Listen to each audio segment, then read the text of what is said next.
कहानी की शुरुआत में मूंग चांद ध्यान में बैठा है। अचानक उसकी आंखों के सामने एक भयानक दृश्य आता है, मानो बैंकॉक के बीचों बीच नरक का दरवाजा खुल गया हो और वहां से राक्षस बाहर निकलकर इंसानों का कत्ल कर रहे हों। मूंग चांद तुरंत खड़ा हो जाता है। उसका गुरु पूछता है, कहाँ जा रहे हो? चांद गंभीर स्वर में कहता है, नेक्रोमैंसर्स जो काले जादू से जुड़े हैं, उन्होंने नरक के उन पोर्टल्स को ढूंढ लिया है जो हमारे संसार में खुलते हैं, और अब मैं इस विनाश को रोकने जा रहा हूं। दृश्य बदलता है। जेक और उसका परिवार छुट्टियों के लिए बैंकॉक आया है। जब जेक अपनी पत्नी के साथ व्यस्त होता है, उसकी छोटी बेटी कहीं खो जाती है। दोनों पागलों की तरह उसकी तलाश करते हैं और एक पुल तक पहुंचते हैं, जहां उनकी बेटी के साथ मूंग चांद पहले से खड़ा है। चांद जेक को देखकर कहता है, मैं तुम्हारा ही इंतजार कर रहा था, तुम्हें तुम्हारा कर्तव्य याद दिलाने। तुम ब्लड मून की रात पैदा हुए थे और इसलिए तुम्हें दुनिया को बचाने के लिए चुना गया है। जेक उसकी बातों को समझ नहीं पाता, बस धन्यवाद कहकर चला जाता है। इसके बाद जेक अपनी बेटी के लिए चॉकलेट लाता है। दोनों एक पिंकी प्रॉमिस करते हैं, वापस जाकर तुम कराटे की क्लास जरूर ज्वाइन करोगी। लेकिन तभी मॉल के अंदर अफरा तफरी मच जाती है। वही अपराधी जिसे पहले सीन में पुलिस से भागते देखा गया था, मॉल में घुस आया है। वो बिना डर के लोगों को मार रहा है, यहां तक कि गार्ड्स को भी गोली मार देता है। जैक, जो पहले एक अधिकारी रह चुका है, हालात को काबू में लेने का फैसला करता है। वह पत्नी और बेटी से कहता है, मेरा इंतजार करना, मैं तुम्हें बचाने जरूर आऊंगा। जेक उस हॉल में पहुंचता है जहां से लोग जान बचाकर भाग रहे हैं। वह अपराधी मेक को कहता है, बंदूक नीचे रख दो। मेक पर कोई असर नहीं होता। वह जमीन पर पड़ी एक गुड़िया उठाता है और बिना जेक की ओर देखे कहता है, तुम्हें अपनी बेटी के साथ चॉकलेट बांटकर बड़ा मजा आया होगा, है ना? जेक चौंक जाता है। उसे उसकी बेटी के बारे में कैसे पता? मेक गोली चलाता है, लेकिन जेक बच जाता है और दिलेरी से मेक के सीने में गोली मार देता है। मेक हंसते हुए कहता है, तुमने मेरा बहुत बड़ा भला किया। मेरी मौत इस रिवाज का आखिरी हिस्सा थी। अब देखना क्या होता है। इतना कहते ही उसकी गले से आग निकलने लगती है और जोरदार धमाका होता है। पूरी दुनिया एक पल को हिल जाती है। धमाके के बीच एक इंसानी खोपड़ी दिखाई देती है, विनाश का संकेत। जेक की पत्नी और बेटी पहले ही छिप चुकी थीं। जब वे बाहर आती हैं, दुनिया बदल चुकी होती है। हर कोई एक दूसरे को मारने पर उतारू है, जैसे वे ज़ॉम्बी बन गए हों, लेकिन उनके शरीर में कोई बदलाव नहीं। जेक की पत्नी सदमे में है।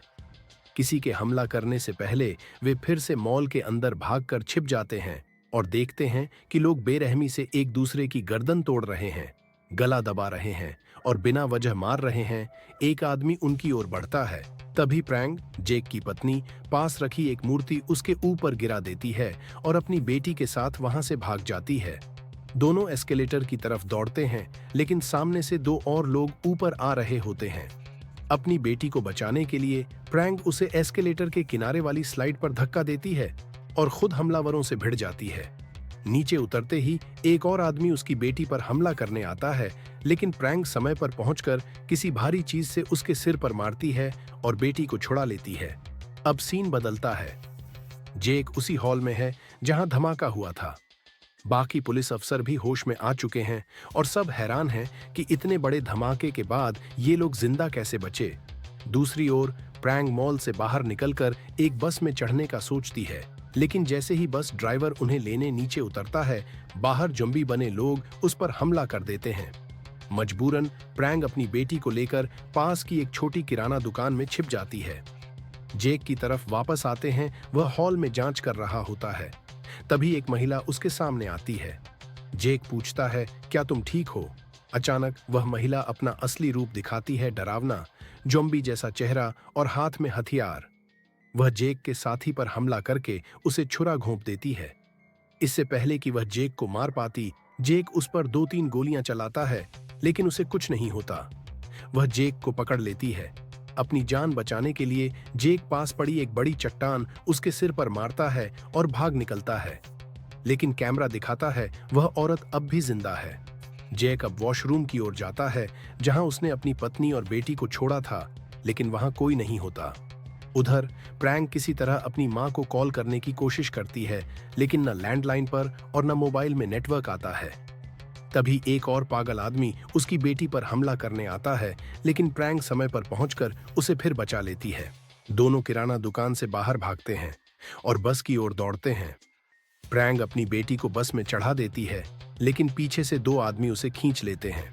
तभी एक अजनबी आकर उसकी जान बचाता है और वह भी बस में सवार हो जाती है। सीन कट होता है। जेक मॉल से बाहर आता है और अपने परिवार को ढूंढने लगता है।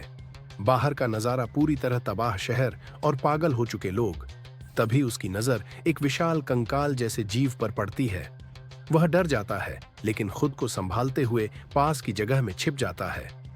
इधर जिस बस में प्रैंग थी वह कुछ दूरी पर रुक जाती है, क्योंकि आगे सड़क ब्लॉक होती है। मजबूरन प्रैंग और उसकी बेटी को पैदल सफर जारी रखना पड़ता है। दूसरी तरफ जेक अब भी अपनी जान बचाने की कोशिश कर रहा है, लेकिन वह विशालकाय जीव उसका पीछा नहीं छोड़ता। वह जहां भी जाता यह राक्षस उसे मारने की कोशिश करता। कभी उस पर आग के गोले फेंकता, कभी दीवारें तोड़कर पीछा करता।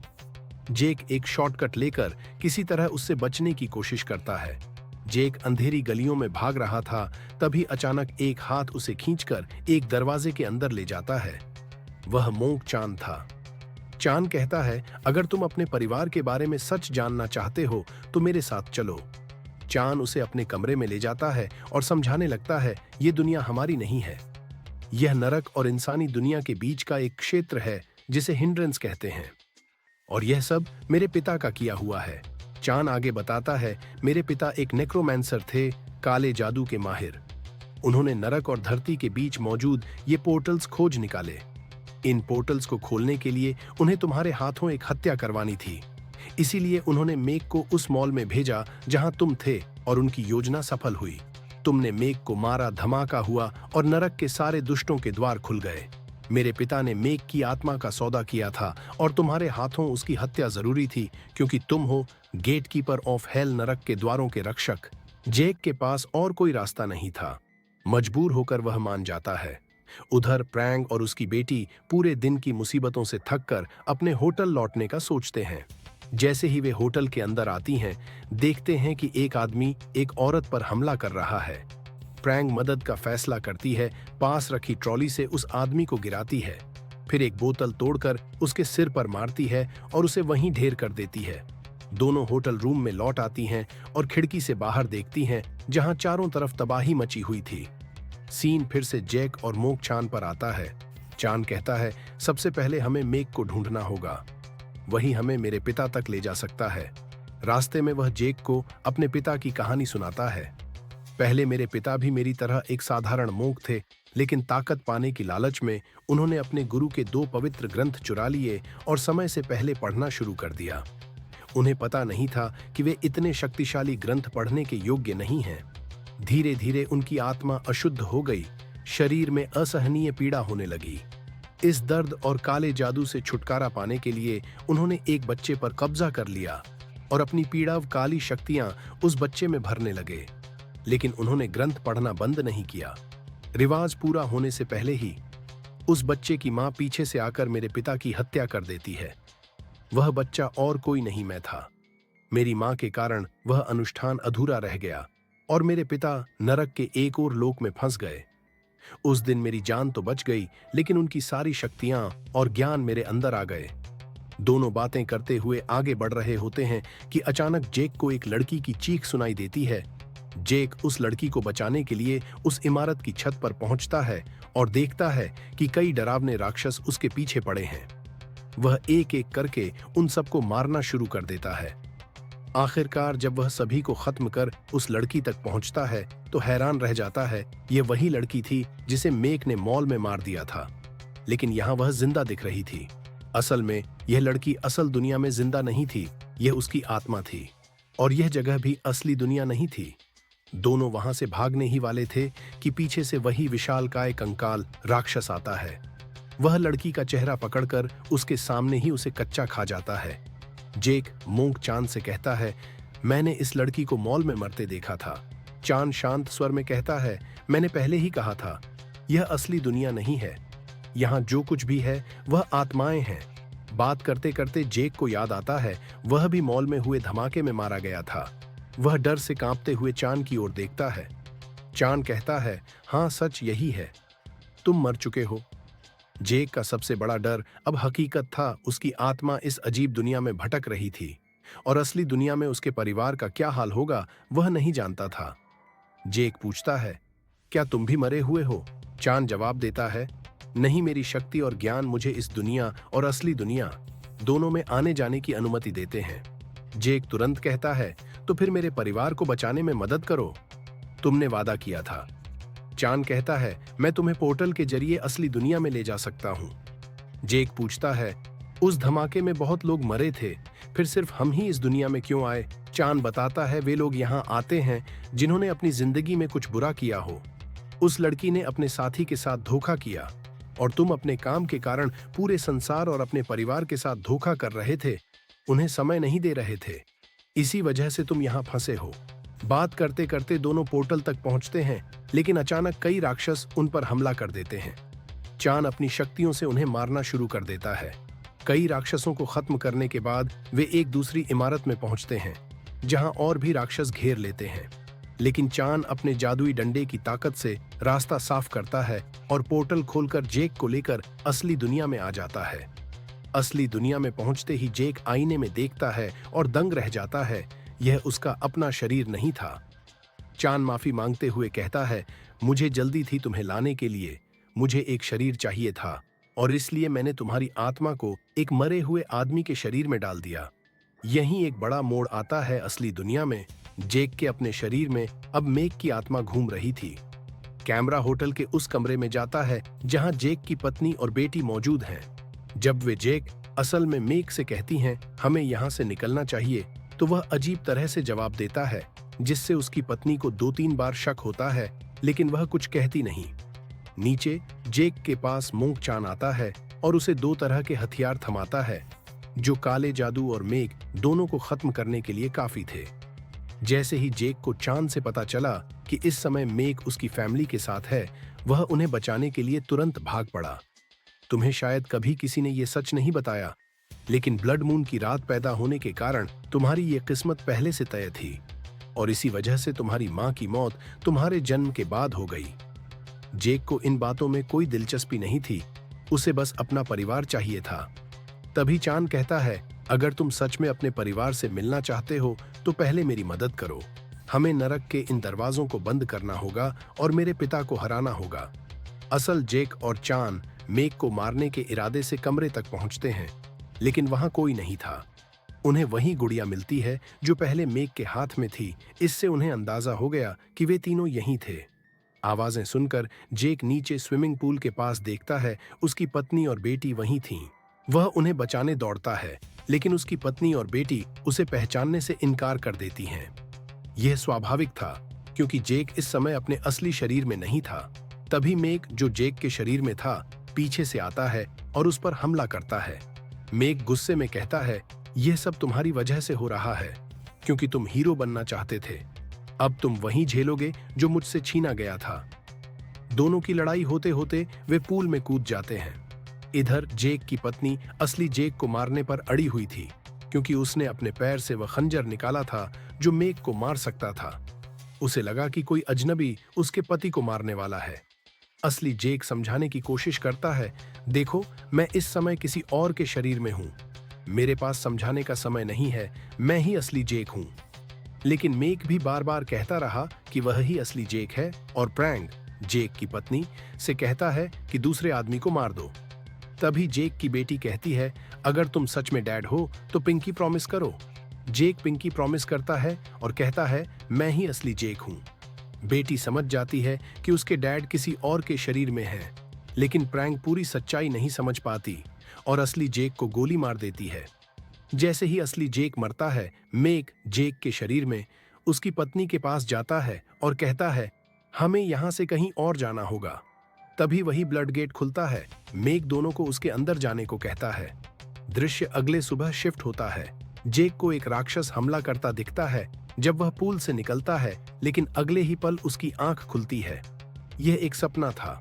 असल में मोंग चान ने उसे बचाकर किसी और जगह ला दिया था। जैसे ही जेक उठता है, चान उसे एक कागज देता है जिस पर अजीब सी लिखावट थी। चान कहता है, मेक ने जाते जाते एक संकेत छोड़ा है कि इस समय तुम्हारा परिवार कहाँ है। चान जैक को गेट ऑफ हेल तक ले जाता है। इसके ठीक नीचे असली दुनिया का एक पोर्टल था जिसमें दोनों फिर से प्रवेश करते हैं। वहां वे देखते हैं मेक ने जेक की पत्नी और बेटी को नेक्रोमैंसर के पास पहुंचा दिया है। नेक्रोमैंसर को फाइनल हेल गेट खोलने के लिए एक ब्लडबोर्न का खून चाहिए था और वह खून जेक की बेटी का था। बेटी को बलि देने के लिए लटका दिया गया था, लेकिन इससे पहले कि कुछ हो, जेक अंदर घुसकर सब पर हमला कर देता है। जेक चारों तरफ लड़ाई करने और दुश्मनों को मारने लगता है। तभी मेक सामने आकर उसका रास्ता रोक देता है। दोनों की ताकतें एक दूसरे के बराबर थीं। जेक को किसी तरह वो बंदूक इस्तेमाल करनी थी जो मोंग चान ने उसे दी थी, ताकि वो मेक को खत्म कर सके। लेकिन अचानक बंदूक उसके हाथ से गिर जाती है और उसे जेक की पत्नी प्रांग उठा लेती है। प्रांग जैसे ही मेक पर गोली चलाने वाली होती है, पीछे से एक और आदमी उन पर हमला करने आता है। वह तुरंत मुड़कर पहली गोली उसी पर दाग देती है। अगली गोली वह उस नेक्रोमैंसर के हाथ पर मारती है जिससे वह उनकी बेटी को घायल करने वाला था। इधर जेक और मेक की लड़ाई जारी रहती है। कई बार मेक उसे हराने की कोशिश करता है, लेकिन जेक डटा रहता है। आखिरकार जेक अपने चाकू से मेक को मारने वाला होता है, लेकिन चाकू उसके हाथ से गिर जाता है। तभी प्रांग जेक के हाथ में फिर से बंदूक थमा देती है और इस बार जेक ट्रिगर दबा देता है। गोली लगते ही मेक की आत्मा इस दुनिया को छोड़ देती है और सीधे हिंड्रेंस नाम की उस भयावह दुनिया में पहुंच जाती है जहां नर्क और इंसानी दुनिया के बीच के राक्षस रहते हैं। वहीं एक विशाल कंकाल जैसा राक्षस मेक को पकड़ लेता है और उसे टुकड़े टुकड़े कर देता है।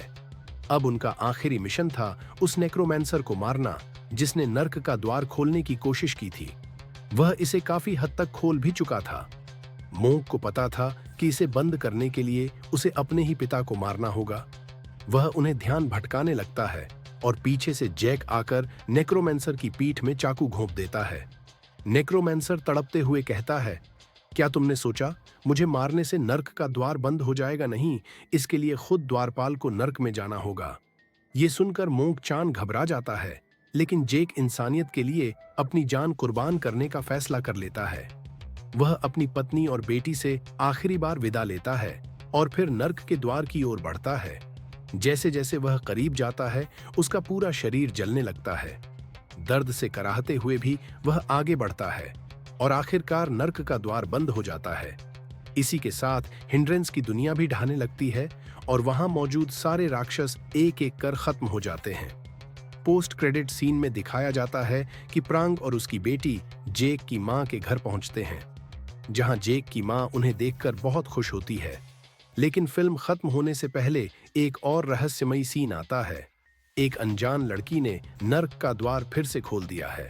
तो दोस्तों, नरक का द्वार तो बंद हो गया, लेकिन कहानी अभी खत्म नहीं हुई है, क्योंकि जब इंसान का लालच और राक्षस की ताकत मिलती है, तब मौत भी एक नए रूप में लौट आती है। और सवाल यह है, अगली बार नरक से कौन बाहर आएगा और क्या इस बार उसे रोकने वाला कोई होगा? अगर आपको हॉरर कहानियां, डार्क फैंटेसी और सुपरनैचुरल थ्रिलर पसंद हैं, तो चैनल को जरूर सब्सक्राइब करें।